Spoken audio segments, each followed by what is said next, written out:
kwa yule mkichaa hapo Mombasa, yule Abdullah Humeidi, naye Abdullah Humeidi asema nyinyi maghurafi, yani maana yake anakusudia wale wanaoitakidi kwamba usiku wa maulidi ya Bwana Mtume ni bora kuliko Lailatul Qadr, wao ndio wanaoita maghurafi.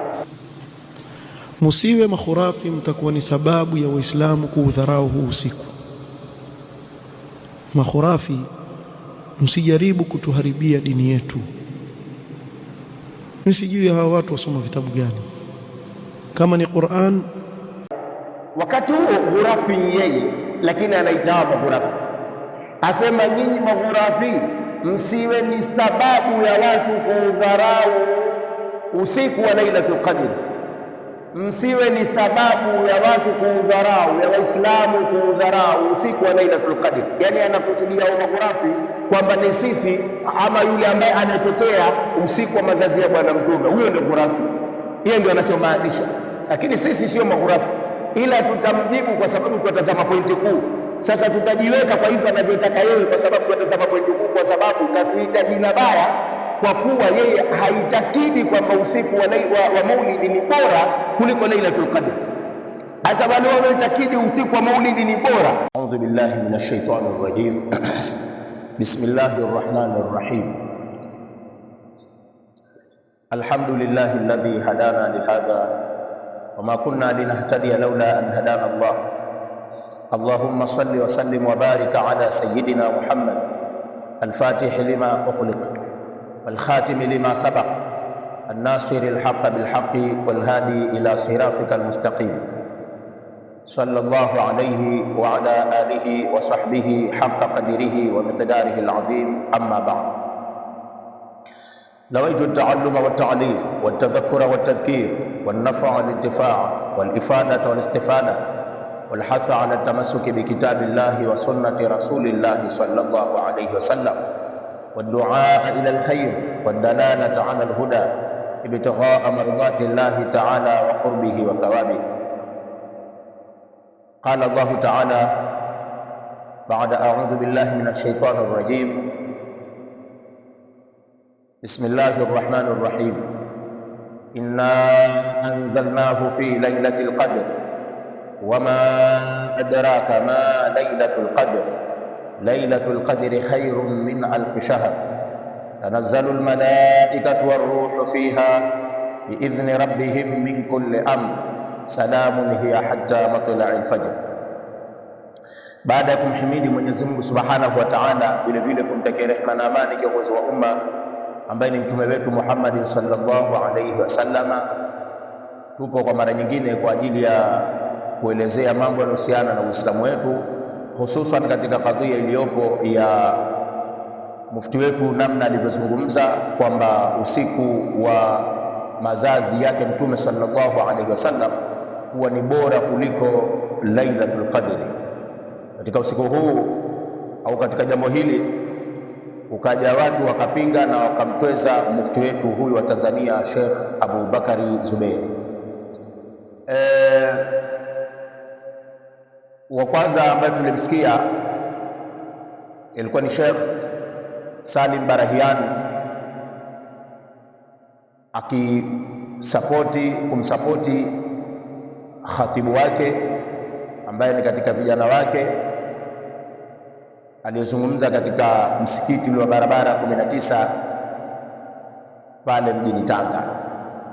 Sasa hali kaenda hivyo, tukaweza kuradi kwa vile tulivyoradi, lakini pia tutaendelea kuradi kwa staili nyingine, yani kwa mara nyingine.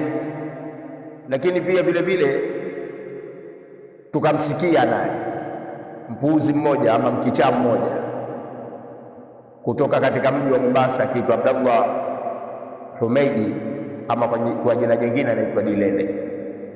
Huyu tumemsikia naye akisema maneno machafu sana, maana huyu ana mdomo mchafu sana. Sasa akamsema mufti kwa maneno machafu kweli kweli. Msikize ile klipu yake pale. Sasa huku Allah subhanahu wa ta'ala atuambia huu ndio usiku mbora, chaja kutokea kikhurafi kimoja huku kando cha kuambia huu si usiku mbora. Sasa tukusikilize wewe ama tumsikize Mola wetu? amezungumza kwa kauli ambazo sio nzuri, yani hazivutii hata kidogo. Sasa tukaona kwamba hapana, watu ambao tumefundishwa adabu, basi ni lazima tuje kukabiliana na mambo kama haya. Na pia napenda mashehe zetu, yani mufti wetu wa Tanzania. Jana usiku nikapita nikamsikia shekhe wetu Ali Said Hassan, naye akilizungumzia suala hili. Ni kweli ni nafasi yake, lakini nitapenda kuambia kwamba wasiwe na shida, wasipoteze muda wao katika kumjibu mtu kama huyu Abdallah Humeid. Wasipoteze muda wao katika kumjibu mtu kama Salim Barahian. Hiyo kazi mimi nitajitolea nambari moja kuweza kukabiliana na watu hawa, kwa sababu sijaona kwamba wanaweza kufikia kwamba mpaka mashehe zetu watoke huko waweze kuja kuwajibu watu hawa, kwa sababu tumesomeshwa, mashehe mmetusomesha, basi hebu tuachieni tufanye kazi ya vile ambavyo nyinyi mmetusomesha. Tutakapokuwa tumekosea katika kule kuyafanyia kazi, huu ni uzembe wa kutwalii kwetu, lakini kama tutakuwa tumepatia, basi shukrani zote ziwafikie nyinyi mashehe zetu. Lakini hatutaweza kukubali mashehe zetu nyinyi mfanywe watu duni, hatutaweza kukubali mashehe zetu nyinyi mfanywe watu wa ajabu, watu wa vituko, watu wa kupewa matusi, alafu hali ya kuwa sisi tupo. Yani ni kwamba kuna sufuria ya ugali, shekhe umechonga mwiko, wataka usonge ugali, alafu wasonga ugali kwa kupitia mkono, hali ya kuwa mwiko huko. Sasa itakuwa si jambo zuri. Ndio maana tumeona kwamba kwa kuwa mwiko huko, basi ngoja ule mwiko ndio utakaoingia katika nyungu yenye uji wa kusongea ugali, huo mwiko ndio utakofanya kazi. Maana yake namaanisha mashehe zetu, wala msiwe na tabu, yani wala msihangaike kuanza kujibiana na mambo kama haya. Haya mambo ni mepesi tu na tutaweza kuyakabili, na insha Allah watafadhaika. Nilianza kwa Salim Barahiani katika klipu ambayo nilikuwa nikizungumza naye. Ndani ya yale mazungumzo akaniambia si tunataka dalili ya aya ama hadithi. Aliniambia namna ile inayokuambia wewe kwamba usiku wa mazazi ya Mtume ni bora kuliko usiku wa Lailatul Qadr. Anashindwa kuangalia kitu kinachoitwa mibabi aula. Sitaweza kukatajwa hiki, lakini basi kwa Mtume kinakuwa ni mibabi aula. Yeye Barahiani akashindwa kufahamu hivyo. Maana yake najiuliza kwamba ule usomeshaji wao wanasomesha vipi, kwamba wanashindwa kufahamu kitu hichi kikiwa bora, basi kama hiki tu ni bora, je, kwa huyu si ndio itakuwa ni bora zaidi? Fahamu hizo wao hawana.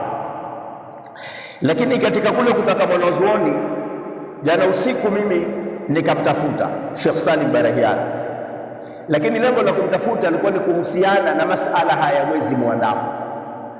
Yeye tumemsikia katika klipu yake akasema kwamba mwezi haujaonekana. Ikiwa mwezi kama itakuwa haujaonekana, akasema siku ya Idi itakuwa ni siku ya Ijumaa, kesho Alhamisi tunakamilisha.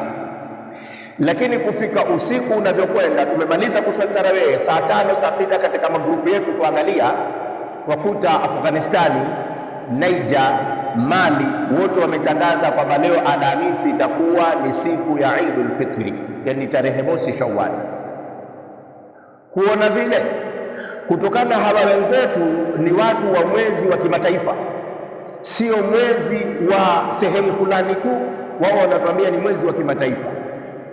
Katika ule mwezi wa Niger, Afghanistani, Mali, Saudia hakukubali. Saudia yeye atakamilisha mpaka tarehe 20 ambayo itakuwa sawa na siku ya Ijumaa, ambayo sisi hapa nyuma tulishasema kwamba Saudia hashughuliki na kufuata hii miezi miandamo kutazama, yeye ana kalenda yake ndio anaitazama. Ile kalenda tulishazungumza kwamba siku ya Eidul Fitri itakuwa tarehe 20, yani siku ya Eidul Fitri itakuwa ni tarehe 20. Kama vile tunavyosema siku ya Eid ya mfunguo tatu kwa Saudia itakuwa tarehe 27 ya mwezi wa 5. wameshatangaza hivyo mpaka 2029 na itatoka 2029 itakwenda mpaka 2059, wataweka tena hivyo. Hiyo watakavyoweka ujue hawakosei, kila mwaka ukifika tarehe zao zitakwenda vile vile. Sasa tukasema kwamba hawa Saudia wanashughulika na kufuata kalenda, huku wanasema sisi tunafuata mwezi wa kimataifa. Mimi nikamrudia Sheikh Salim Barahiani kwa siku ya jana. Sheikh Salim Barahiani, na bahati nzuri mimi nampenda sana yule mtu, yule bwana apokea hata kama saa 6 usiku, mashaallah, kwa siku sijui kwa mwingine, lakini kwa simu yangu huwa ananipokelea. Mwenyezi Mungu amlipe kwenye hilo na namtakia heri pia. Lakini nikamwambia sasa, shekhe, haya vipi, tufungue tukamilishe siku 30 ama tufungue? Namwambia manake huko Afghanistan kesho ni Idi, mwezi wa kimataifa. Sasa tufungue, kama tutafunga itakuwa ni mwezi wa kuihusu nchi, kwamba sisi hatulazimiki kufunga wala kufungua mpaka Saudia atakapotaka. Na jambo hili la asla la wala dalila la, ni nafuu useme kwamba mwezi wa kimataifa waweza ukatutatiza, kwa sababu zipo hadithi yapo maelezo ya wanawazuoni yanayosema hivyo, waweza ukatutatiza kwenye hilo, ingawaje hiyo mwezi wa kimataifa pia wengine wameuelewa kwa ubaya. Lakini sasa haya tufungue. Tukisema tufunge kesho, vipi hawa watu wa Afghanistan ambao mwezi utakuwa umeonekana na sisi ni watu wa mwezi wa kimataifa? Tukisema tuswali Idi, vipi tangazo lako hilo na Saudia kule bado hawajafungua? Sheikh Salim Barahiani akaja juu akasema mimi nimemkosea, nimtake radhi, siku nini tena nimtake radhi kwenye klipu. Asema mimi nimemkosea. Kwa nini nimemkosea? Nimemkosea kwa sababu kwa nini nimerekodi bila yeye mwenyewe kujua, alafu nikaitupia katika klipu. Sasa bwana, je, mimi sikujibu? Nikamwambia bwana, mimi jibu hili tu kwanza, kwa sababu hili liko katika jambo gumu, hatujui kesho tufunga ama tufungua. Hili jambo ambalo ni hatari, hebu nijibu hili. Sheikh Salim Barahiani kakataa. Asema mpaka unitake radhi, aona nimemkosea. Nikamwambia mimi sijakosea, wewe unaweza nikakushtaki. Nikamwambia sawa, vivyo ndio utakavyoamua wewe, mimi niko tayari navyo, lakini sijakosea kwa sababu hakuna jambo baya. Kwani ulilozungumza alikuwa una mashaka nalo, huliamini mpaka wewe wasema kwamba mimi wataka ukanishtaki? Kwa nini nimekurekodi? Ina maana lile ulilolizungumza una mashaka nalo, kwamba halikuwa la sawa. Mimi nimeona wajibu la sawa, na shekhe kama shekhe atakaojiamini. Hata mimi ukinirekodi ukisema kwamba watupa katika clip, wala hakuna neno, mimi kwangu naona jambo la kawaida. Kwa sababu gani? Najiamini na lile ambalo wewe utakuwa unizungumzisha. Wewe sasa ukisema watupia tupa, wala hakuna neno.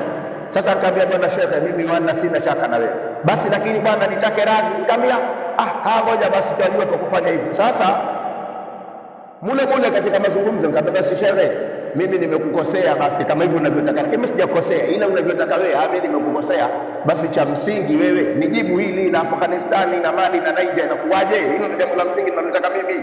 Niko radhi nijishushe, lakini nipate jawabu ambalo yeye kujibu hataweza. Ndio nilikuwa ninalotaka mimi. Hilo ndio jambo la msingi kwangu, ndilo nilikuwa nikilitaka. Sana Barahiani lakini akakataa kwa sababu alikuwa hana jawabu, na anajua jawabu lake alichea kujibu miaka miwili iliyopita, ningemkabana. Basi tukaona tuache hivi, lakini akatafutwa na waliotafutwa, yani akatafutwa na waliotafutwa. Maana mimi nimerudisha majawabu kwa wenzangu, bwana hapa jua kuna 1 2 3. Basi kuna watu wakaamua sasa wamtafute. Alivyotafutwa Salim Barahiani akatoa fatwa. Ile fatwa asema Sheikh Uthaymeen asema watu wa falaki, yani kaenda kwenye watu wa falaki. Nyinyi sasa muamini watu wa falaki sasa, yani mawahabi sasa muamini watu wa falaki.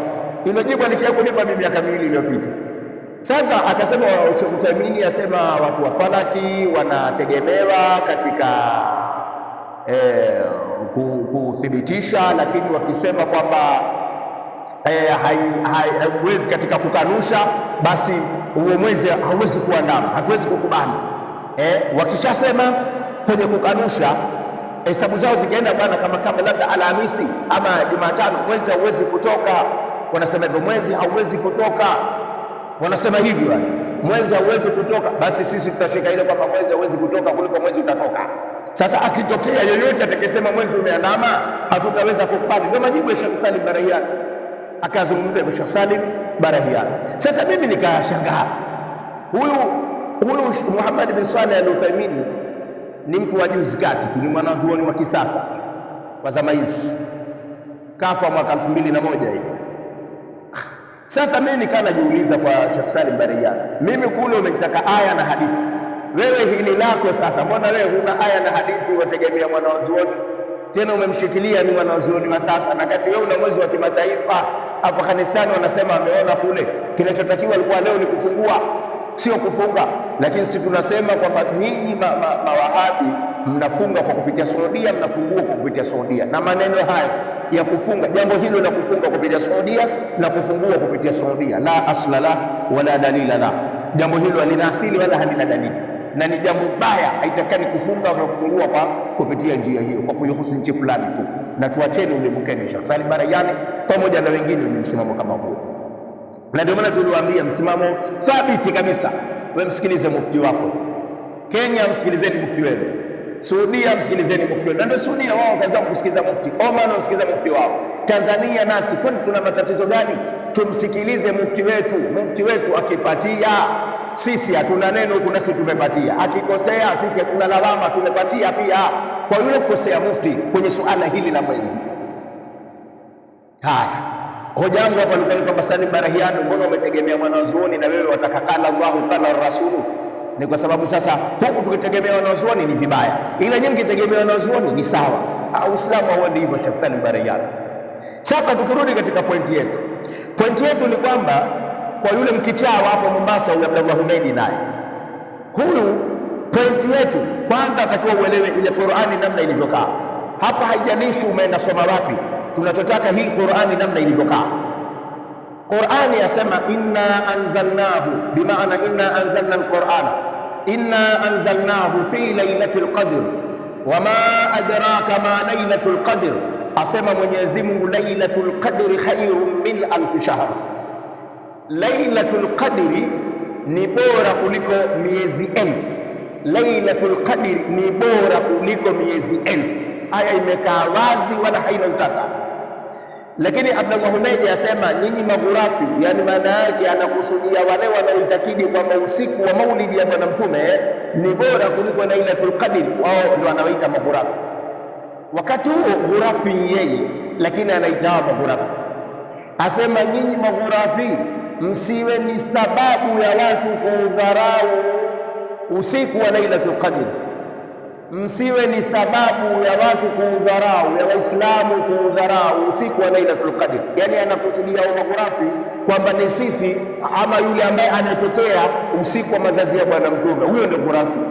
Yeye ndio anachomaanisha, lakini sisi sio maghurafi, ila tutamjibu kwa sababu tutatazama pointi kuu. Sasa tutajiweka kwa hivyo anavyotaka yeye, kwa sababu tutatazama pointi kuu, kwa sababu katuita jina baya kwa kuwa yeye haitakidi kwamba usiku wa maulidi ni bora kuliko Lailatul Qadr. Hata wale wanaoitakidi usiku wa maulidi ni bora, yeye ndo anaoita maghurafi. Huyu Abdullah Humeidi, namna alipokuwa mkichana, alipokuwa ni mshenzi wa tabia, alikuwa ni fedhuli wa tabia. Sasa akasema aya iko wazi, na maneno yenu haya mnaoyasema nyinyi hayapo katika Qur'an wala hayapo katika hadithi. Abdullah Humeidi alafu auliza, nyinyi mwasoma vitabu gani? Yani nyinyi mwasoma vitabu gani? Kwanza hapa lazima tuelewe hii pointi anayotaka yeye, kwamba hayapo katika Qur'ani wala hayapo katika hadithi. Ndicho anachosemea yeye huyu Abdullah Humeidi. Lakini ukitazama kwa wakati huo katika maktaba zao, hata hii maktaba ya hapa Pongwe, tuangalie hii maktaba iliyopo hapa Pongwe. Maktaba ya hapa Pongwe waweza ya pale katika hii salafu wao, ni salafu wa hovyo, salafu wa hovyo pale maktaba yao. Uwezo ukaniambia kwamba ile maktaba nzima pale imejaa Qur'ani na hadithi? Uwezo ukaniambia hivi? Pale ile maktaba imejaa sana vitabu vya wanazuoni. Msafu pale inawezekana pia hamna, yani msafu labda uende kauweke hivi sasa hivi ninavyosema, inawezekanika ikawa pia hamna ule msafu, au kama upo huenda ni michache izidi 10 hiyo misafu, lakini sana ni vitabu, yani ni vitabu vya wanazuoni. Basi kavitupeni vile vitabu vya wanazuoni, maana havina kazi tena. Nyinyi mwekeni misafu kuna vitabu vya hadithi. Qala rasulullah qala Allah ta'ala, qala rasulullah qala Allah ta'ala. Kitabu chochote tutakachokifungua pale iwe ni qala rasulullah qala Allah ta'ala. Hatutaki kitabu cha wanazuoni, manake isiwe kwamba huku tukiegemeza kwa wanazuoni yawa ni haramu. Tunataka qala Allah qala Rasul, lakini nyinyi huko vitabu vya wanazuoni ndio vingi. tena wanazuoni wenu hawa sasa ndio vingi kuliko vitabu vya qala Allahu na qala Rasul. Sasa tuangalieni maneno ya idha aradta an tadhkura uyuba ghairika fadhkur uyuba nafsika. Mtume akwambia kabla hujataja kule kasoro za mwenzako, angalia utu wako kwanza. Watumia hutumii? Wewe watumia, mwanazuoni hutumii? Sasa hilo ndio jambo la msingi. Hilo ndio jambo la msingi tunalotaka. Na hata Barahiani naye kumtegemea Muhammad bin Salih al-Uthaymeen hana hata dalili ya aya wal hadith, lakini ndio kamtegemea huyo ambaye inamsababisha mpaka leo akamilisha na 30 hataki kufungua. Kamtegemea huyo ambaye Muhammad bin Salih hana Qur'ani anaitoa, hana hadithi anaitoa, lakini Musa Barahiani akaweka hapo. Yani mkuki ni kwa nguruwe, kwa binadamu unakuwa ni mchungu, si ndivyo? Haiko hivyo. Sasa tukirudi kwa huyu fedhuli wa tabia huyu Abdullah Humeidi ambaye kamtukana mufti wetu kisawasawa, maana asema mimi nawaambia nyinyi maghurafi hawa wachukeni wa mashairi zenu muwafunge kamba, au muwapeleke sehemu zile za vichaa muwafunge kamba, maana kana vichaa. Yani kama ni mufti wetu, mufti itakuwa na kichaa, kwa mujibu wa ile klipu ambayo tumeiona sote hapa, mpaka muda si mrefu watu wamesikiliza tena. Labda sasa itakuwa huyu mufti wetu huyu ana kichaa, na huyo Sharifu anamsema yeye huko pia naye ana kichaa. Sasa ala kulli hali, bibi ukimsemea huyo Sharifu wa Mambrui na uwezo wa kukurani, kwa sababu ni mmoja katika mashekhe zetu, na mimi sikubali kutukaniwa shekhe wangu. La, huyu atakayekubali kutukaniwa shekhe wake ni yeye mwenyewe, na ni yeye mwenyewe na ule uzembe wake, lakini mimi sitaweza kukubali kutukaniwa shekhe wangu hata kidogo. Sasa tukirudi katika hii sura yetu inna anzalnahu, ambapo Abdullah Humeidi naye kaiona ndio dalili kwamba hii Lailatul Qadri ni khairun min lailatil maulidin nabii, ndio alivyoiona yeye. Sasa hapo sijajua na yeye amesoma msafu gani, yani sijaelewa. Abdullah Humeidi, na wewe si umesoma msafu gani? Wewe mshodhulu wa tabia, mkichaa wewe, sijajua umesoma kitabu gani kwamba eti Lailatul Qadri yasema khairun min alf shahri. Sasa kwa kuwa imesema khairun min alf shahri, iwe ndiyo bora kuliko usiku wa mazazi ya Bwana Mtume Muhammad sallallahu alaihi wasallam. Hamna aya iliyozungumza hivyo, wala hakuna aya wala hakuna hadithi inayosema Lailatul Qadri haizidiwi na usiku wa aina yoyote. Hamna aya hiyo wala hamna hadithi inayosema Lailatul Qadri ndiyo kikomo cha juu. Kama ipo, waweza ukaniletea Abdullah Humeidi pamoja na masalafu wenzako na mawahabi nyote kwa ujumla. Na itaja wahabi, jana Barahiani wakati tunazungumza naye pia akakataa, anasema mimi umetukana pia umeniita wahabi kwamba pia ni tusi, nimemtukana. Namna alivyochanganyikiwa huyu mzee. Haya, huyu Abdullah Humeidi na kuomba pia niletea hata hadithi inayosema ile Lailatul Qadri ndio itakuwa ni bora kuliko usiku wa aina yoyote, yani hakuna usiku unaozidi Lailatul Qadri. Niletee wewe hadithi, kwa sababu tunataka qala Allahu qala Rasul. Alafu sisi mnapoita maghurafi, sisi wenyewe tutatosheka hata na maneno ya wanazuoni. Kwanza lazima ufahamu hilo, sisi hatuna shida kwamba lazima qala Allahu qala Rasul. Sisi tutatosheka hata na maneno ya wanazuoni. Yani mfano nikikwambia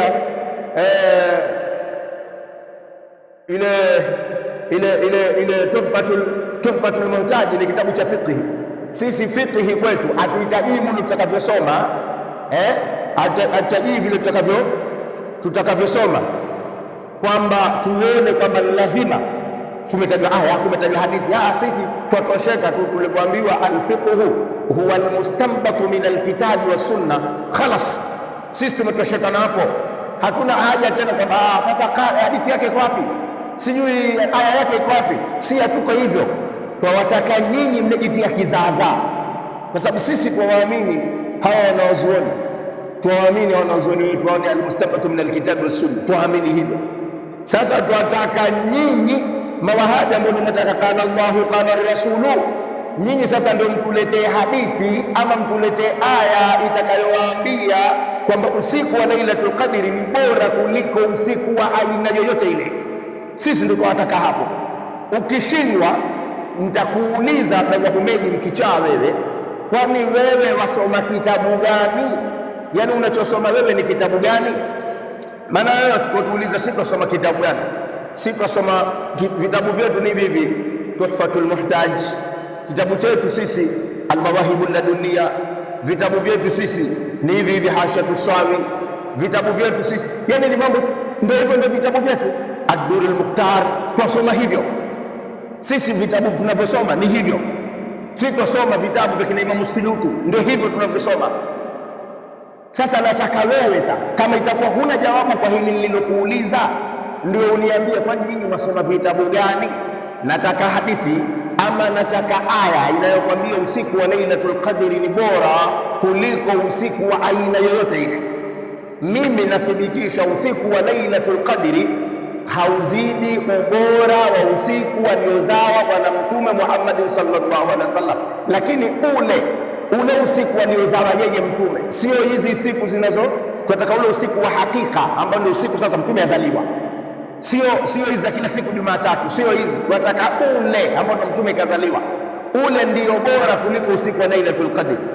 Lakini hizi ambazo tuachukua kwamba twafanya lini msimu kila Jumatatu au kila mwaka kwenye tarehe 12 ya mwezi wa mfunguo 6, hizi hazitazidi ubora Lailatul Qadr. Lakini tunataka ile ambayo ndio siku Mtume atoka, Mtume adhihiri, hile ni bora kuliko Lailatul Qadr. Na hakuna usiku wa aina yoyote unaozidi ubora usiku ule kwa mnasaba, yani binisbati lana, hakuna usiku wa aina yoyote unaozidi ubora usiku ule. Naam. Sasa aya sema inna anzalnahu fi lailatul qadr wama adraka ma lailatul qadr lailatul qadr khayrun min alf shahr.